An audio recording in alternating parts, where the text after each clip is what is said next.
आमिश जी, मैं सुरेंद्र जी की इस बात से सहमत हूं कि अपने देश की एजेंसियों को जांच करना चाहिए, खास करके सेबी को जरूर जांच करना चाहिए और पता लगाना चाहिए कि क्या जो फाइनेंशियल फ्रॉड की बात हो रही है, क्या वो फ्रॉड किया गया है, क्या वो फाइनेंशियल मिसअप्रोप्रिएशन है। इसका जवाब सेबी दे। और मुझे लगता है कि ये एक लेजिटिमेट डिमांड है। लेकिन बात जो आपने कही, जो राजनीतिक चर्चा आप कर रहे हैं आमिश जी, ये बात बिल्कुल स्पष्ट है कि खास करके राहुल गांधी की अगर मैं बात करूं तो वो लगातार गौतम अदानी पे निशाना साधते रहे हैं। लेकिन बहुत बड़ी विडंबना ये है कि चुनाव प्रचार में अदानी जी का ही वो हेलीकॉप्टर भी यूज करते हैं। तो सिर्फ मैं राहुल गांधी जी का नाम इसलिए ले रही हूं क्योंकि मुखर रूप से उन्होंने इनके बारे में बात की है। मैं टीएमसी की भी बात कर सकती हूँ। टीएमसी भी लगातार हल्ला बोलती रही है गौतम अदानी के नाम पर, लेकिन कितने इन्वेस्टमेंट्स अदानी के हैं वेस्ट बंगाल में वो किसी से छुपा नहीं है। राजस्थान सरकार के साथ जो एमओयू साइन हुए हैं अदानी के, वो भी छुपा नहीं है। लब्बो लुआब ये है आमिश जी कि इस देश में अगर कोई भी इंडस्ट्रियलिस्ट है, वो चाहे गौतम अदानी हो या वो कोई छोटे व्यापारी हो, क्या इस देश में व्यापार करना जुर्म है? अगर नहीं तो फिर पॉलिटिकल पार्टीज को थोड़ा मैच्योरिटी के साथ इस इशू को बिना पॉलिटिसाइज, लेकिन मेरा काउंटर सवाल है, मेरा काउंटर सवाल है, Virender Sehwag has nothing to do with politics, he has nothing to do with stock markets, he is a cricketer. और उन्होंने एक जो ट्वीट करा, गोरों से इंडिया की तरक्की बर्दाश्त नहीं होती, भारत के बाजार पर प्रहार सोची समझी साजिश लगती है, कितनी भी कोशिश कर लो भारत मजबूत होकर उभरेगा। He says it is a hit job. Why he is saying it? That's the simple question. जी आमिश जी, मेरा भी बहुत ज्यादा सरोकार फाइनेंस की दुनिया से नहीं है, लेकिन जो भी थोड़े बहुत इन्वेस्टमेंट्स हम करते हैं उसके आधार पे मैं कह सकती हूँ, जो भी थोड़ी बहुत अपनी पढ़ाई है, एक गृहिणी होने के नाते, गृहिणी के रूप में अर्थशास्त्री होने के नाते मैं इतना जरूर कह सकती हूँ कि जब से गौतम अदानी जी ने ऑस्ट्रेलिया में कोल माइंस लिए, जब से श्रीलंका वाला जो मामला हुआ जिसमें कि पूरे पोर्ट्स लगभग चाइना के पास थे, एक पोर्ट कोलंबो का जिसमें इतनी सियासत हुई, तब के बाद से ही इनके खिलाफ, गौतम अदानी के खिलाफ एक इंटरनेशनल माहौल बनाने की कोशिश की जा रही है। अच्छा, इंटरनेशनल मुद्दे ऐसे होते हैं, अंतर्राष्ट्रीय मुद्दे बहुत ही पेचीदा होते हैं, वो हम 5 मिनट की बहस में या 2 मिनट की बहस में सॉल्व नहीं कर सकते। Exactly, that's the point. लेकिन हमें ये थोड़ा सा अपने देश के नागरिक, अपने देश का होने के नाते मैं ये जरूर कह सकती हूं कि अपने देश के जो इंडस्ट्रियलिस्ट हैं, अगर वो बाहर कुछ अच्छा कर रहे हैं तो एक बार हमें जरूर सोचना चाहिए कि ये जो प्रोटेस्ट हो रहे हैं वो क्यों हो रहे हैं।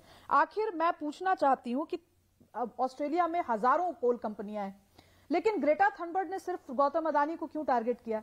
तो कहीं ना कहीं तो इसमें एक सियासत की बू आती है ना। उसके बाद मैं आपसे पूछती हूं, जितनी भी बड़ी बड़ी डर्टी ऑयल कंपनीज हैं, शेल कंपनीज हैं, उस पर तो निशाना नहीं साधा गया अंतरराष्ट्रीय स्तर पर। आज ग्रेटा थनबर्ग इतनी बड़ी एनवायरमेंटलिस्ट बनकर उभरी, लेकिन उन्होंने कभी इस पे बात नहीं की। दूसरी बात मैं आपको बताती हूं, अदानी ग्रीन्स को लेकर के अगर हम चर्चा करें तो दुनिया की सबसे बड़ी ग्रीन टेक कंपनी है, 30 गीगावाट का प्रोडक्शन है अदानी ग्रीन्स का।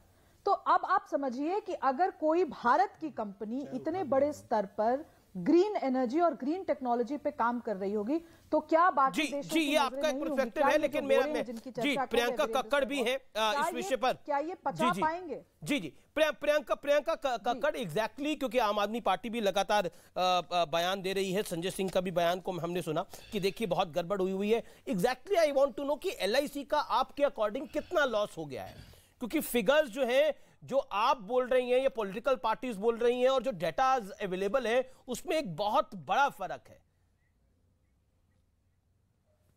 अमीश जी, सभी को नमस्ते। जी नमस्ते। अमीश जी, सबसे पहले तो मैं इससे शुरू करूंगी कि हिडनबर्ग की रिपोर्ट, एक छोटी सी कंपनी की रिपोर्ट, इतना ज्यादा स्टॉक प्राइस नीचे ले आती है। एक फैमिली ओन्ड बिजनेस है अदानी ग्रुप, ये भारत की कंपनी आप कह सकते हैं, बट फैमिली ओन्ड ग्रुप है जिसमें 73% अदानी की फैमिली का ही लगा हुआ है।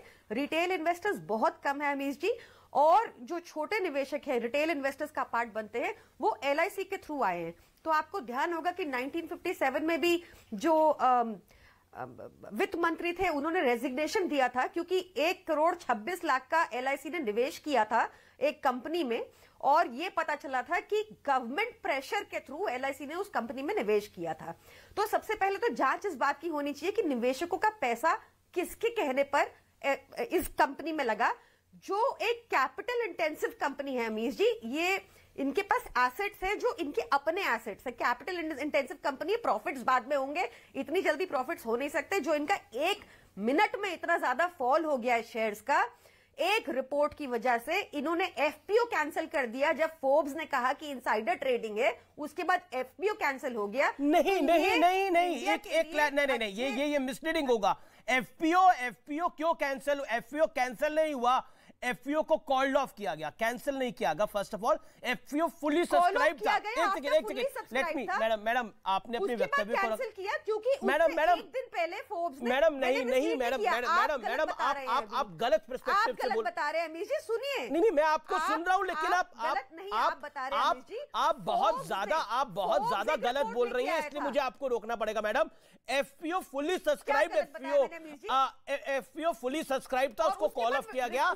ये एक मैच्योर स्टॉक मार्केट कॉल थी। It has nothing to do with Hindenburg right away, लेकिन ये मैच्योर स्टॉक मार्केट कॉल थी। आप